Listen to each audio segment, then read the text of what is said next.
تو وہ کہتے ہیں جی کہ ہفتے بعد وہ گھر منتقل ہو گئے ہاسپٹل سے، اور پھر انہوں نے ایک خط لکھا، کہتے وہ جملہ مجھے یاد رہ گیا، یعنی ان کی تلاش کتاب اور لبیک کتاب، اس کے پس منظر میں لبیک شاہ صاحب نے ریکومینڈ کی ہے کہ میری چوائس پوچھتے تو یہ پڑھے، کبھی پڑھیے، سر سے پاؤں تک ہلا دے گی. یعنی کعبۃ اللہ اور مسجد نبوی، حرم مکہ اور حرم مدینہ، حرمین شریفین، وہ جو سفر نامہ مفتی صاحب نے لکھا واقعی وہ پڑھنے کی چیز ہے. تو کہتے ہیں جی میں نے خط جب پڑھا تو وہ جملہ یاد رہ گیا مجھے مفتی کا. انہوں نے لکھا علی جا فالسے کا موسم ختم ہوا، اب امرود کو حکم دیجئے کہ فالسا ہو جائے. ہائے ہائے. تو جب پیار محبت ہوتا ہے تو اس طرح کے جملے ہوتے ہیں. اور دیکھیے مفتی صاحب عقیدت محبت سے گزر گئے، اور مرشد ابھی بھی یاد کر رہے انہیں. یا تلاش جو ہے نا اسے کمال کر دیا. نہیں ہمارے تاثرات اتنے لکھے تو اچھے نہیں ہوں گے جیسا انہوں نے کمال کیا. بہرحال مفتی صاحب کے ساتھ تو بابا عرفان الحق ہوں، پروفیسر احمد رفیق اختر صاحب ہوں، اور دیگر ہم اثر ہوں، پہلے کے ہوں. 90 سال کا بندہ 95 تک، 90 سال تو کہاں علی پور کا علی پاکستان سے پہلے کے برس، اور کہاں پاکستان بننے کے بعد 90 تک الکھ نگری، یعنی خدا کی بستی اس کا معنی بنتا ہے، اللہ کی نگری. تو بہت کچھ پاکستان اور بزرگان دین کے حوالے سے اس میں ہے. اور عرب بھائی جان کا تذکرہ ہے یہاں پہ راول پنڈی میں، اور مرید حسن کا اور بزرگان دین کا. تو عرب بھائی جان کے حوالے سے تو ہمارا جو سلسلہ ہے ان کے بھی عرب بھائی جان خصوصی نوازش کرتے تھے. شاہ محمود صاحب جو ہے آغا محمود الحق اس زمانے میں کہلاتے تھے یہاں. تو وہ عرب بھائی جان خصوصی کرم نوازی آیا کرتے تھے ان کے گھر اسپیشلی. قرآن حکیم تو کہا جاتا ہے پڑھانے آتے، لیکن مجھے یہ لگتا ہے کہ وہ بابا فرید رحمۃ اللہ علیہ کا ذکر کیا جا رہا تھا، سید سرفراز شاہ صاحب نے کیا ہے. اب مجھے اس کے کنٹیکٹ کی سمجھ نہیں آئی، ظاہر ہے گہری باتوں کی سمجھ بہت دیر سے آیا کرتی ہے. انہوں نے کہا کہ بابا فرید رحمۃ اللہ علیہ نے جو بات کی ہے، قرآن کے ایک لفظ کا پڑھنا 1000 سال کی عبادت کے برابر ہے. سبحان اللہ. اور اتنا ہی نہیں، 1000 سال کی نیکیاں اور عبادت اتنا ہی نہیں، یعنی ایک لفظ پہ جو غور اور تفکر وہ پڑھنا، یعنی جو آ کے عرب بھائی جان بابا محمود کے پاس جس طرح وہ فرماتے ہیں کہ قرآن پڑھانے اسپیشلی آنا اور چلے جانا، تو وہ بیچ میں پڑھانے والی کاروائی یہ بھی ہوتی ہے. تو ساتھ انہوں نے کہا کہ 1000 برس کے گناہ بھی دھل جاتے ہیں. یعنی انسان کی تو عمر اتنی نہیں ہوتی، اس گہری بات میں کیا کیا باتیں ہماری سمجھ سے بھی باہر ہے کہ قرآن کا ایک ایک لفظ اپنے اندر کیسا نور رکھتا ہے. بہرحال آپ مکہ معظمہ جب گئے تو وہاں کا مطلب غار ہرا کے حوالے سے کوئی وزٹ کا کوئی خاص تاثرات؟ دیکھیے جی، یہ وزٹ جو ہے یہ بالکل ایک 4 روزہ وزٹ تھا. بلکہ ایک صاحب کہہ رہے تھے کہ یہ تو آپ نے سے روزہ لگایا، شاید آپ ہی کہہ رہے تھے، کوئی اور کہہ رہا جی تھا. میں نے رات کو بات کی، میں نے کہا سروزہ پورا ہو گیا آپ کا 3 دن. وہ جی ڈیٹ میں نے ڈیٹ سے اندازہ لگایا، وہ ہاں جی. چوتھا دن اس کے اندر آدھا آ گیا. تو ایسا ہی ہے کہ وہاں پہ 4 دن گزرے یا 3 راتیں گزری وہاں پہ. تو واقعی سے روزہ تھا. تو اس میں تو پھر یہ ایک خالص جو ہے وہ یہ تھا کہ جی حضور صلی اللہ علیہ وسلم کے در اقدس پر سلام عرض کرنا ہے. تو وہ جو 3 دن مدینہ کے تھے وہ روزانہ ایک دفعہ جا کے تو سلام عرض کر لیا. اسی طرح کعبے میں صبح گئے اور مدینہ منورہ سے احرام باندھ کر اور شام تک واپس بھی آ گئے. تو اس میں پھر زیارات کی کوئی جو ہے وہ گنجائش نہیں نکلتی تھی. اور حالانکہ پہلے بہت دفعہ تمام زیارات کی ہوئی ہیں، غار ہرا بھی اور تمام جو ہے وہ مدینہ منورہ کی تمام زیارات بھی. تو اس دفعہ تو بس ایک محبوب کے دیدار کی یا محبوب کی جالی کے دیدار کی ایک آرزو تھی، وہ پوری ہوئی. تو بس میں نے کہا میرا مقصد پورا ہو گیا ہے. بس اس حرمین کے کی بعد تجلیاں عمرہ کیا اگلے اور مرتبہ. پھر 2 دن اور رہے اور واپس. جی آپ کا جملہ سنائی نہیں دیا، شاید وہ ڈیٹا کی وجہ سے ڈسکنیکٹ، بیچ میں آواز پوری نہیں آئی آخری جملے کی۔ جی میں نے کہا بس عمرہ کیا اور بس اس کے بعد پھر واپس۔ واہ، مطلب چکر جو ہے اینٹی کلاک وائز، جو اللہ تعالیٰ کی عجیب شان ہے نا، ہر چیز کلاک وائز ہے، وہاں طواف کے چکر اینٹی کلاک وائز، یعنی وہ ابراہیم علیہ السلام کے دور تک واپس 7 کے 7 چکر اس دور کو، اور پھر وہ صفا مروہ میں بھی وہ کوئی 7 والا معاملہ ہے میرا خیال، جی بالکل بالکل صفا ایسا سے ہی۔ مروہ من شعائر اللہ۔ جی جی جی جی یہ بڑی عجیب بات ہے کہ حضرت اما ہاجرہ وہ بھاگتی ہیں، اور ہسبینڈ جو ہے وہ اللہ کے حکم سے چھوڑ کے چلے جاتے ہیں ویرانے میں چھوٹے نومولود بچے کو اور اس کی اماں کو، اور سبحان اللہ۔ وہ واپس اقصا کی جانب، اور ادھر وہ پیاس کے لیے بچے کے لیے دوڑ رہی ہیں۔ ہم آج جو جائے حج عمرہ ہوتا ہی نہیں ہے جب تک وہ دوڑے نہ لگا لیں۔ صحیح بات ہے۔ اور وہ ہمارے کچھ دوست کہتے ہیں نا جی کہ وہ تقلید ہر صورت میں کچھ وہ سخت الفاظ استعمال کرتے ہیں، میں وہ دہرانا بھی نہیں چاہتا، کیونکہ وہاں تو لا شریک لہو کے الفاظ ہم پکارتے ہیں، تو وہاں بے پہ شک یہ شراکت محبت تو اللہ نے خود کی ہے، تو نہ کرے غیر پیغمبر کی تقلید تو اما حجرہ رضی اللہ تعالیٰ عنہ علیہ السلام اور وہ بچہ نومولود، تو اللہ تعالیٰ تو ہمارے علم کے تکبرات کے بت توڑتا ہے، میں یہ سمجھوں۔ بے شک بے شک۔ حرم میں جا کے، اور حرم مدینہ ہو یا حرم مکہ، جو حضور اکرم نے مکہ اور مدینہ دونوں میں، مدینہ شریف میں بھی کھڑے ہو کے ڈیمارکیشن کی، حدود کا تعین کہ یہ ہے حرم مدینہ، بے تو شک اللہ کی عجیب شان دیکھیں کہ حرم کو تو ایک ہی ہونا چاہیے تھا، دو کیوں؟ شراکت تو، مطلب میں پڑھتا ہوں لا الہ الا اللہ تو فل سٹاپ آ جانا چاہیے تھا، محمد رسول اللہ بھی ہے، اور کل میں اشہد اللہ الہ الا اللہ اتنا ہی ہونا چاہیے تھا، محمد عبدہ و رسولہ وہ بھی ہے، تو اللہ نے جس کا حکم دیا وہ توحید ہے، نہ کہ بے میری شک مرضی شیطان کی طرح کہ اللہ تیرے علاوہ میں کیوں جھکوں، کچھ لوگ یہ دلیل دیتے ہیں نا شیطان کے آگے۔ بہرحال مجھے بڑی مزے کی بات لگی، دیکھیں بزرگان دین کمال کر جاتے ہیں، ہم تذکرہ حرمین آپ سے شام کو صرف وہ خبر کے لیے پوچھا، تو میں کہا تھکے آئیں گے تو آج ہم پروگرام نہیں کریں گے، جیسے بیچ میں گیپ لیتے رہے ہم، تو موسمی تغیر ہو تو بدل ہو، ملکی تغیر ہو تو بدل ہو، یا عالمی، بیچ میں گیپ لیا جا سکتا ہے، کوئی مسئلہ نہیں۔ میں بزرگان دین کا معاملہ کا بڑا عجیب ہے، وہ مطلب مذہب پہ بات ہوئی تو ایک بزرگ فرما رہے تھے کہ یار تمہیں خبر نہیں ہے، ایک وقت تھا کہ موسیٰ علیہ السلام اور ان کے اسسٹنٹ شریک پیغمبر، اور اس شراکت کا دعویٰ مطالبہ خود موسیٰ نے کیا، اور اللہ مانتا ہے مطالبات کو محبت میں۔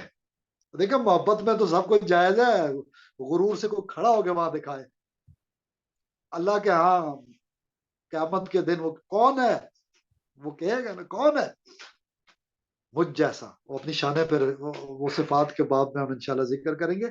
بزرگ صاحب نے فرمایا جی اللہ تعالیٰ درجات بلند کرے، ان کے جنت نصیب کرے، اعلیٰ درجات بلند کرے، رخصت ہو گئے دنیا میں، انہوں نے کہا یار تمہیں پتہ نہیں کہ موسیٰ اور ہارون کے گھروں کو کیا بلا ایک دور میں اللہ نے بنا دیا تھا قوم کے لیے، ڈائریکشن فار دا پریئرز، عبادت کے لیے، جس گھر میں موسیٰ رہتا ہے، جس گھر میں ہارون رہتا ہے، دیکھیں ہم گھر میں کبھی نہا رہے ہوتے ہیں، کبھی وظائف کی تو قسمیں مختلف ہیں، لوگ تو سمجھتے ہیں بس چند وظائف ہیں، نوکری پانے کے، جین بگانے کے، فلانی بیماریوں سے دوری کے، ہر کام کے لیے وظیفہ، اللہ نہیں یاد آتا۔ آپ نے جو بات کی نا کشف و کرامات اور وظائف، اور یہ ساری بےمانی چیزیں اگر ہمیں اللہ کی یاد سے غافل کر دیں، یہی ہوا و ہوس نفس اور الہ بن جاتی ہیں، بے حتیٰ شک کہ یاد بھی شرک کا، جیسے سورہ کاف میں کہا گیا کوئی بھی غرور، تو جب وظیفہ زوجیت ادا کر دیں، اس سے بڑا وظیفہ ڈاکٹر صاحب دنیا میں کوئی نفسیات میں ہو سکتا ہے؟